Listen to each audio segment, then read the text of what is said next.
The House will come to order.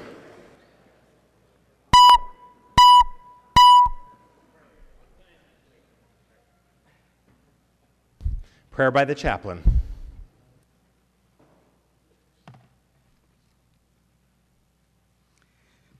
O God, our Creator, strength for each day and guide toward a better humanity.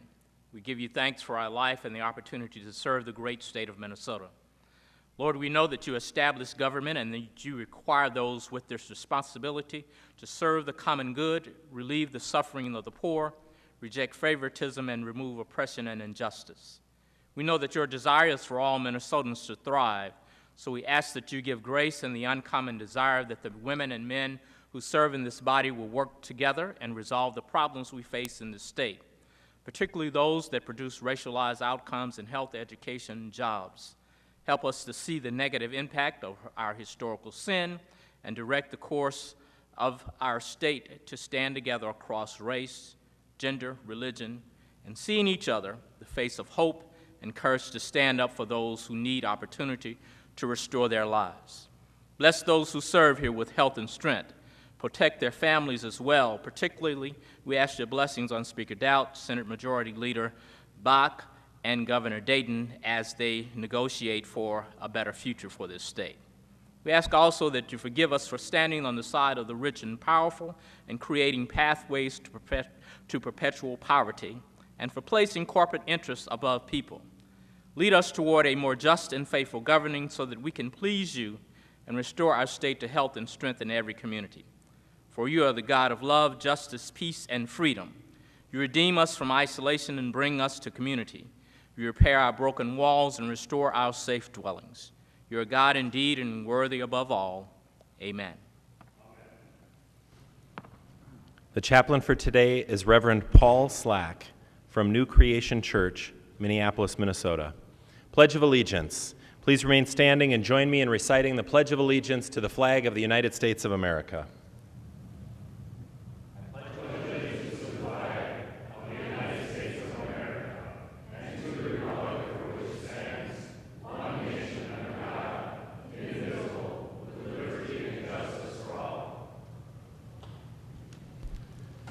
The clerk will take the roll.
The clerk will close the roll.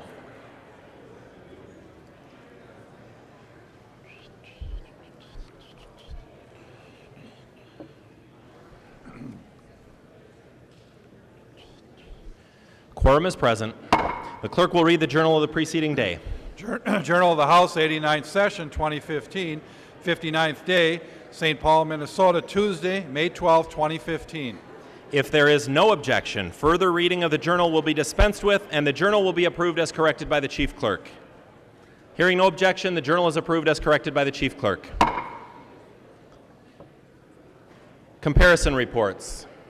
A copy of this order of business has been placed on each member's desk. If there's no objection, the motions will prevail. Hearing no objections, the motions prevail and the substitutions will be made.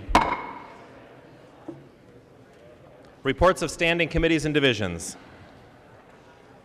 A copy of this order of business has been placed on each member's desk. If there's no objection, the reports will be adopted. Hearing no objection, the reports are adopted. Second reading of House files. Second reading, House File number 2106. Second reading. Second reading, House File number 2235. Second reading. Introduction of bills. Oh, I'm sorry. Second reading of Senate files, sorry. Second reading, Senate File number 205. Second reading. Second reading, Senate File 455. Second reading. Second reading, Senate File 1371. Second reading. Second reading, Senate File 1432. Second reading. Now introduction of bills. The following House files have been offered for introduction today. The Chief Clerk will report the House files and give them their first reading. Introduction and first reading of House Files 2328 through 2330. First reading, House files 2328 through 2330.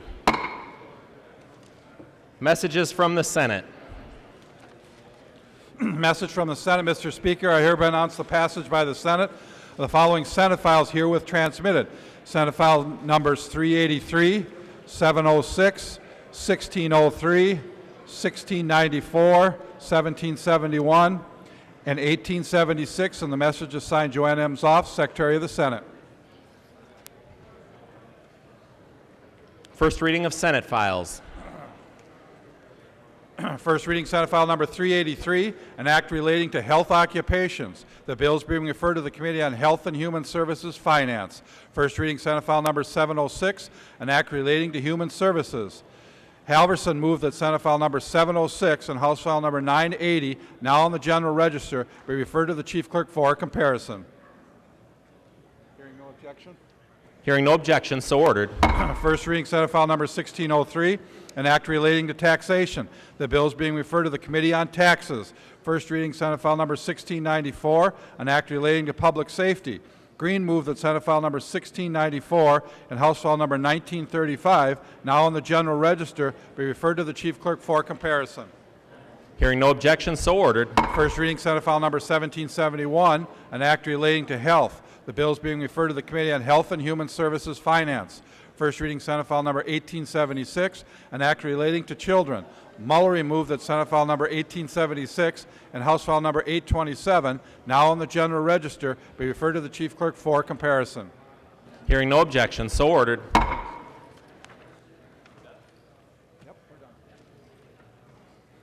Representative Pepin.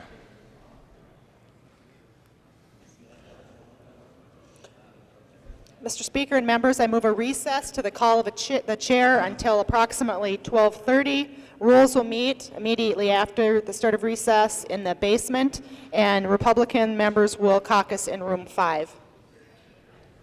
Representative Thiessen. Thank you, Mr. Speaker. If the majority leader would yield for a few questions. She will yield. Representative Thiessen. Thank you.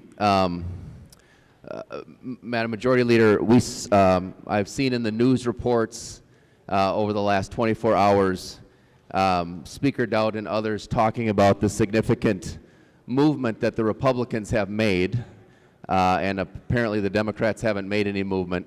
So I was wondering if you could articulate for us the actual concessions that the Republicans have made, because there's been no specifics. I keep seeing this thing, oh, we've made all this movement as Republicans, but I actually don't know of any actual movement that's been made by Republicans. So if you could actually let us know what those concessions have been.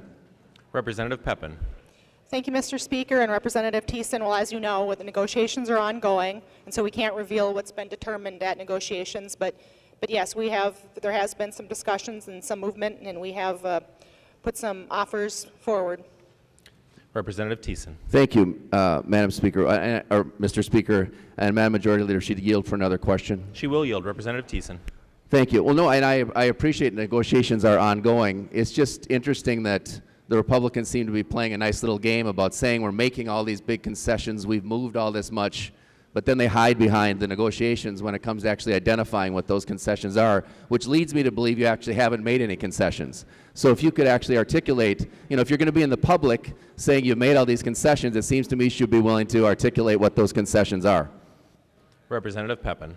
Well, thank you, Mr. Speaker and Representative Thiessen. Well, we talked about a little bit yesterday about what some of the hang-ups are, and I think you'd mentioned that Senator Bach had said that transportation is off the table, and I hope that that's not the case, and as we know that the issue there is the gas tax, and we've been fighting to keep the transportation proposal on the table. We think it's our job to figure out the solution to roads and bridges and fix those throughout the state, and so we are hoping that we can still discuss this, and so far the proposal that we've heard of is the gas tax, so we are still hopeful that that issue is still on the table, and I think you probably had a chance to see the report yesterday from Management and Budget that talked about low gas prices being one of the reasons why the economy is doing well. And so, of course, with a $2 billion surplus, it doesn't make any sense to move forward with the gas tax increase. But, we're working with Senator Bach. We would like to keep transportation on the table. We want to make sure there's a transportation bill moving forward, and we hope that the governor and Senator Bach will do that as well. Representative Thiessen. Thank you, Mr. Speaker. And if the Majority Leader will yield for another question. She will yield. Representative Thiessen. Thank you. Well, I mean, and that discussion of the transportation is interesting because it sounds to me, based on reports yesterday, that the Speaker doesn't really believe your plan is the right plan for transportation. He was asked yesterday about the Healthcare Access Fund and the Minnesota Care changes, and was asked, the Senate is actually providing general fund to make up the difference when the provider tax goes away. And I'm sure you're aware of that. And the Speaker in response, and he was asked, is that really a solution to this problem, using the general fund to pay for Minnesota Care? And the Speaker's response, and I quote, it's absolutely not, because what they're doing is kicking it into the general fund. They're not really providing money. It's just like me saying I've got a transportation plan and we're just going to have the general fund pay for it without actually providing a source of money. So the Speaker is basically saying your plan, which is to use the general fund, is not really any solution at all. And I can pass the quotation back to you if you want. You better have some communication, I suppose, among your leadership about what your plan really is. And that MMB report, I'd like a little bit of clarification on that, because I think that's just a one-page sheet that MMB puts out, and if I look at it, it doesn't make reference, I'm not sure that it makes reference to the gas tax in there or gas prices in there. But I guess my question is, are the concessions that you've made actually concessions to move off your tax cut number? Have you conceded that you're not going to get the level of tax cuts that were passed off the House floor? Is that one of the big concessions that the Speaker is talking about? Representative Pepin. Thank you, Mr. Speaker and Representative Thiessen. I'm having a little bit of difficulty hearing you with the microphones, but, well, I guess I'll start with the Management and Budget. I have it here, and perhaps we could pass it out. And this is, of course, one of the things we've been talking a lot with the gas tax. It says, I can read it, it says, lower gas prices are comparable to a tax cut, freeing up disposable income for spending on non-gasoline goods and services. And that's basically, we also heard in the February forecast, that one of the reasons that the economy has really picked up is because of the low gas prices. So obviously it doesn't make any sense at all to increase gas prices when the low gas prices are one of the reasons that the economy has picked up. So maybe I can get a copy of the report from Management and Budget on that talks about the importance of the low gas prices. Representative Thiessen. If the Majority Leader would yield to a question, and one of the questions would be if she could send that piece of paper over so I could take a look at it, that would be great. She will yield. Representative Thiessen. Thank you. And then, but one of the questions, I guess, so you haven't made any concessions on your tax cuts yet? I'm trying to understand when the speaker is in the public saying, we've made all this movement and it's only the Republicans making all this massive movement, and then there's no specifics. So can you just tell me, is part of the, I mean, I imagine it's going to have to be, but as part of the changes that you're not going to have as big a tax cut as you're proposing, is that one of the changes you've made? Or concessions you've made? Representative Pepin. Could Representative Thiessen, I didn't hear that last part of your question. The last Members, if we sentence. can keep the comments a little lower in the chamber, it is a little bit loud in here. So, Representative Thiessen, if you can repeat the question. The question is one of the big concessions the speaker is talking about that you're backing off the size of your tax cuts. Is that something that's been conceded in the negotiations? Representative Pepin. Thank you, Mr. Speaker and Representative Thiessen. Well, negotiations are ongoing, and you know how you did that 2 years ago, so you know how it works. I just wanted to give you a little bit of an update on the gas tax situation. And of course, as you know, our plan used existing existing taxes, and that's why the beauty of it, and that's why I think it was the only plan that was actually put forward in the House. And our plan had dedicated revenue from the auto parts sales tax and other things like that, which I think most people think is the way we should be funding the gas or the roads and bridges. Representative Thiessen. Well, and I appreciate that, Madam Majority Leader, but again, the speaker has already just acknowledged now in his comments yesterday that using the general fund to pay for transportation is not a responsible approach. And so I'm not sure why you continue to talk about transportation particularly. I guess one of the other concessions people have talked about, have you given up on Minnesota Care as one of the big concessions you made? I still haven't heard any of these big concessions that the speaker keeps going out in the public and saying, God, we've made all this great movement. Look at the House Republicans. I'm the speaker. I'm the compromiser. You know, I'm Mr. Compromise. But we haven't seen anything in public about any compromises. So I think the people of Minnesota deserve to know, if you're going to be out there making all these big claims about compromise, what those compromises are. So that's my question, if she would yield. She will yield, Representative Thiessen. Representative Pepin. Thank you, Mr. Speaker and Representative Thiessen. Well, you know, negotiations are ongoing, and it's really not custom to sort of discuss the content of the negotiations in the middle of the way through the process. But I do have a suggestion for you.